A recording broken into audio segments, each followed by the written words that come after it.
Hello and welcome. In this, the year of our Lord, 1812. I'm James Quinn, an itinerant Methodist minister and a circuit rider.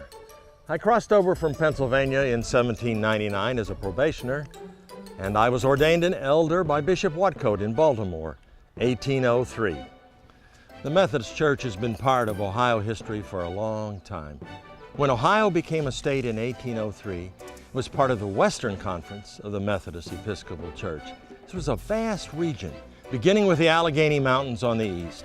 Actually, a definition was written down. It said it was bounded by the Aurora Borealis on the north, the Gulf of Mexico on the south, and as far as you could see on the west. As the population of Ohio grew, circuit riders would follow the people into the area.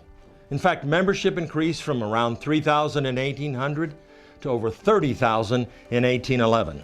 In 1812, the General Conference meeting in New York City decided to split the Western Conference into the Ohio Conference and the Tennessee Conference. And in the fall of that year then, the first session of the Ohio Methodist Episcopal Conference was held in Chillicothe in a little log cabin, which became and is today the Walnut Street United Methodist Church.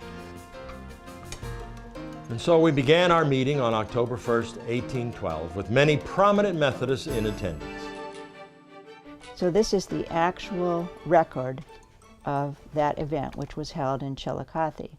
And you'll see both Francis Asbury and William McKendry listed as the bishops. It appears that the format was not a lot different in terms of the things they did from an annual conference today. At the meeting, each of us had to give an accounting of our ministry and our finances.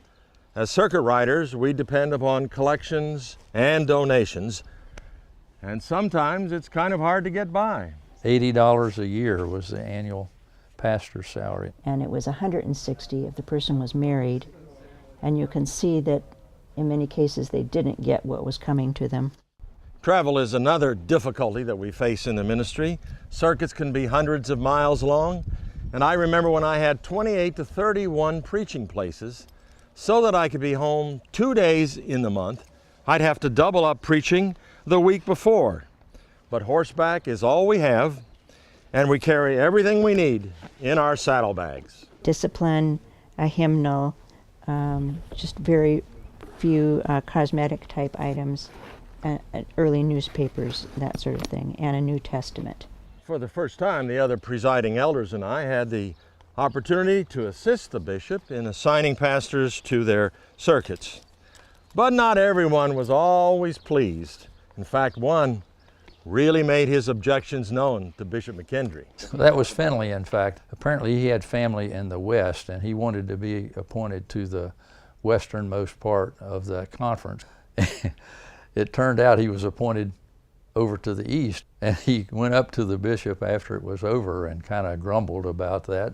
Said, why did you bother to tell us to let our desires be known if you weren't going to follow them anyhow? I suppose that happens even today, that pastors don't always get assigned to the place that they would like to go. It wasn't just church business that we discussed at this meeting.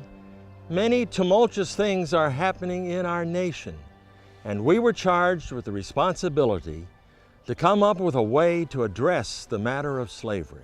The General Conference of 1812 had authorized each annual conference to come up with a statement, if you will, regarding slavery. The statement included these words: "No member of the society shall purchase a slave except in the cases of mercy or humanity to the slave purchased. If any member of our society shall sell a slave except at the request of the slave to prevent separation in families, he shall be excluded from the society." That was a rather progressive statement at that time. This would have been, 50 years before the Civil Wars, but it was an issue that had been broiling in the country for, some period of time.